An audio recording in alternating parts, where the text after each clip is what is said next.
Hello everyone, class book current affairs section में आप सभी का स्वागत है। इस सेक्शन में हम कवर करेंगे डेली के 10 मोस्ट इंपॉर्टेंट क्वेश्चंस जो कि आपसे किसी भी कॉम्पिटिटिव एग्जाम में पूछे जा सकते हैं।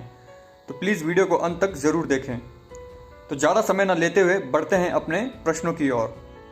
हमारा आज का पहला प्रश्न है, निम्नलिखित में से किस राज्य ने हाल ही में शिवालिक आर्बोरेटम नामक वनस्पति उद्यान की स्थापना की? इसका सही आंसर है सी, उत्तराखंड।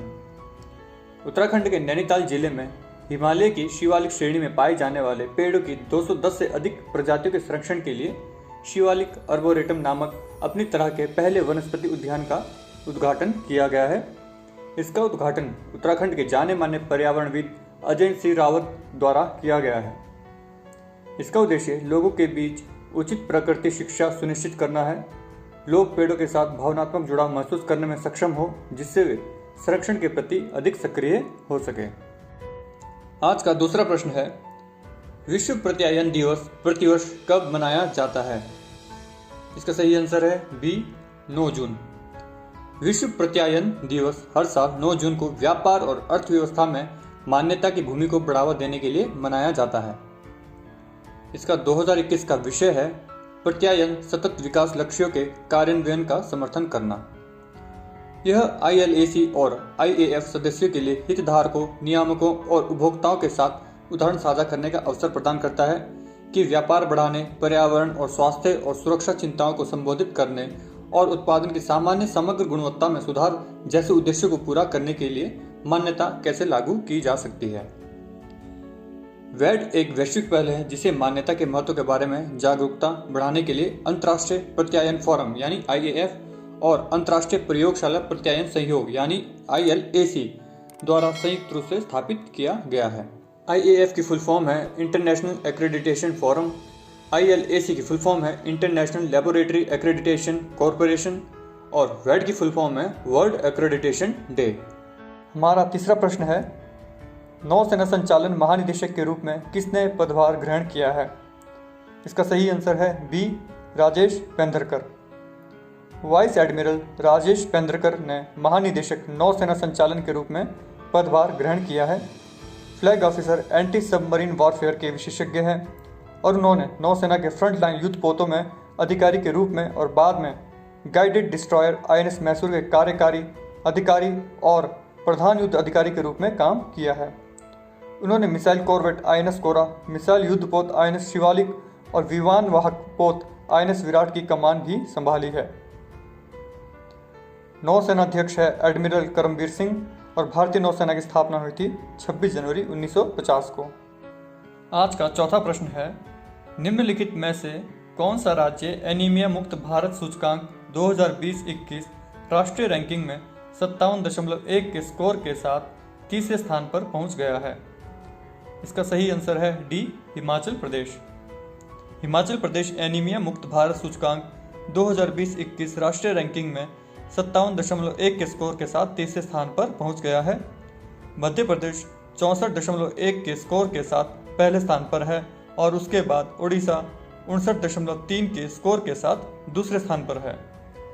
भारत आज एक गंभीर सार्वजनिक स्वास्थ्य चिंता के रूप में एनीमिया से ग्रस्त देशों में से एक है। हिमाचल प्रदेश के मुख्यमंत्री है जयराम ठाकुर, यहाँ के राज्यपाल है बंडारू दत्तात्रेय और यहाँ की राजधानी है शिमला।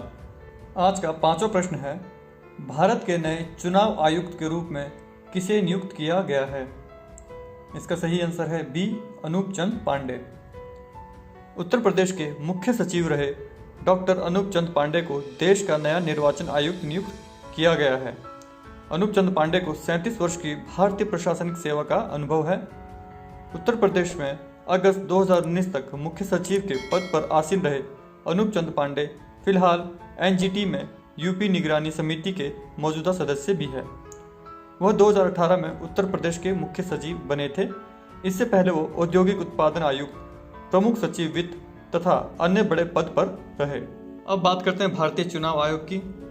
भारत का चुनाव आयोग देश में स्वतंत्र और निष्पक्ष चुनाव सुनिश्चित करने के लिए सीधे भारत के संविधान द्वारा स्थापित एक स्थायी और स्वतंत्र निकाय है। संविधान के अनुच्छेद 324 में यह प्रावधान है कि संसद, राज्य विधानसभाओं, भारत के राष्ट्रपति के कार्यालय और भारत के उपराष्ट्रपति के कार्यालयों के चुनाव के अधीक्षण, निर्देशन और नियंत्रण की शक्ति चुनाव आयोग में निहित होगी। इस प्रकार चुनाव आयोग इस अर्थ में एक अखिल भारतीय निकाय है।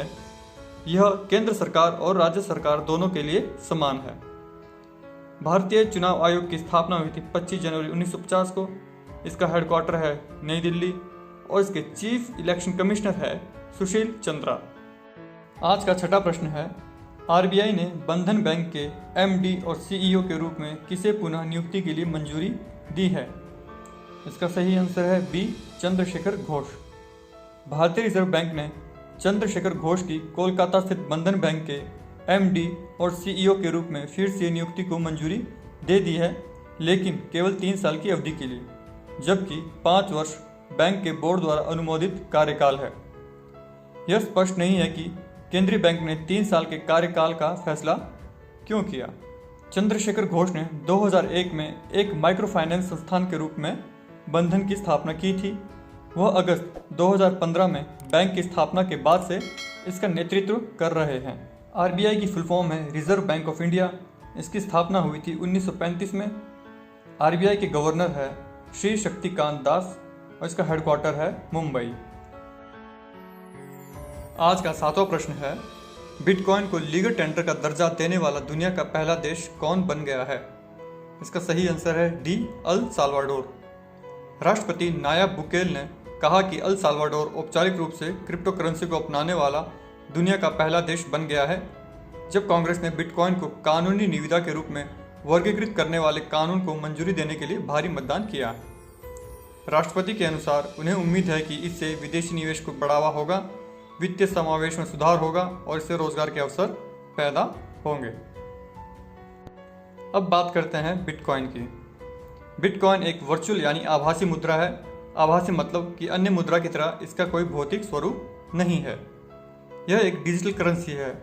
यह एक ऐसी मुद्रा है जिसको आप ना तो देख सकते हैं और ना ही छू सकते हैं। यह केवल इलेक्ट्रॉनिकली स्टोर होती है। अगर किसी के पास बिटकॉइन है तो वह आम मुद्रा की तरह ही सामान खरीद सकता है। वर्तमान में संसार में बिटकॉइन बहुत लोकप्रिय हो रहा है। इसका आविष्कार सातोशी नाकामोतो नामक एक अभियंता ने 2008 में किया था और 2009 में ओपन सोर्स सॉफ्टवेयर के रूप में इसे जारी किया गया था। वर्तमान में लोग कम कीमत पर बिटकॉइन खरीदकर ऊंचे दामों पर बेचकर कारोबार कर रहे हैं।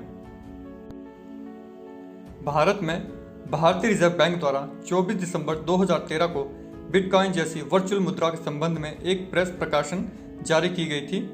इसमें कहा गया था कि इन मुद्राओं के लेन देन को कोई आधिकारिक अनुमति नहीं दी गई है और इसका लेन देन करने में कई स्तर पर जोखिम है। हाल ही में बिटकॉइन पर आरबीआई द्वारा लगाई गई रोक सुप्रीम कोर्ट की तरफ से हटाई गई। फरवरी 2017 और 5 दिसंबर 2017 को रिजर्व बैंक ने पुनः इसके बारे में सावधानी जारी की थी। आज का 8वां प्रश्न है, जून 2021 में केंद्रीय सड़क परिवहन मंत्री नितिन गडकरी ने उत्तराखंड के किस शहर में सुरंग के निर्माण के लिए 700 करोड़ रुपए की मंजूरी दी है? इसका सही आंसर है बी, मसूरी। केंद्रीय सड़क मंत्री नितिन गडकरी ने उत्तराखंड के मसूरी शहर में सुरंग के निर्माण के लिए 700 करोड़ रुपए की मंजूरी दी है। सुरंग 2.74 किलोमीटर लंबी होगी और मसूरी शहर, माल रोड और आईएएस अकेडमी को आसान और भीड़ मुक्त कनेक्टिविटी प्रदान करेगी। सुरंग का निर्माण मसूरी में राष्ट्रीय राजमार्ग संख्या 707A पर किया जाएगा। उत्तराखंड के सीएम हैं तीरथ सिंह रावत, यहाँ के राज्यपाल है बेबी रानी मौर्य और उत्तराखंड की राजधानी है देहरादून। आज का 9वां प्रश्न है, किस राज्य ने देहिंग पटकाई वन्य जीव अभ्यारण्य को राज्य का 7वां राष्ट्रीय उद्यान घोषित किया है? इसका सही आंसर है ए, असम। असम सरकार ने देहिंग पटकाई वन्य जीव अभ्यारण्य को राज्य का 7वां राष्ट्रीय उद्यान घोषित किया है। राज्य में अब देश के तीसरे सबसे अधिक राष्ट्रीय उद्यान है।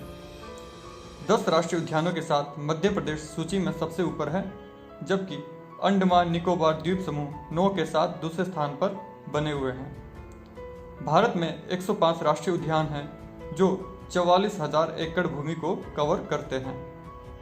असम के मुख्यमंत्री है हेमंत बिस्वा शर्मा, यहाँ के राज्यपाल है जगदीश मुखी और असम की राजधानी है दिसपुर। आज का 10वां और अंतिम प्रश्न है, निम्नलिखित में से किसके साथ नीति आयोग ने 112 आकांक्षी जिलों में सुरक्षित हम सुरक्षित तुम अभियान शुरू किया है? इसका सही आंसर है बी, पीरामल फाउंडेशन। नीति आयोग और पीरामल फाउंडेशन ने 112 आकांक्षी जिलों में सुरक्षित हम सुरक्षित तुम अभियान शुरू किया है। वे उन कोविड-19 रोगियों को होम केयर सहायता प्रदान करने में जिला प्रशासन की सहायता करेंगे जो स्पर्शोन्मुख है या जिनमें हल्के लक्षण है।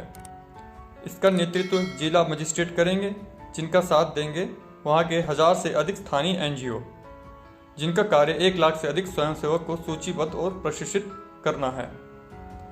नीति आयोग का गठन हुआ था 1 जनवरी 2015 को। इसका मुख्यालय है नई दिल्ली और इसके अध्यक्ष है नरेंद्र मोदी।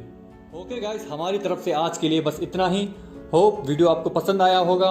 अगर आपको वीडियो पसंद आया प्लीज़ वीडियो को लाइक करें, ज़्यादा से ज़्यादा शेयर करें ताकि ज़रूरतमंद तक पहुंच सके।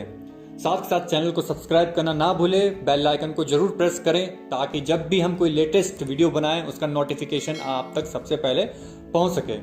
लास्ट में आप सभी का धन्यवाद। जल्द ही मिलेंगे आपसे अपनी नेक्स्ट वीडियो में।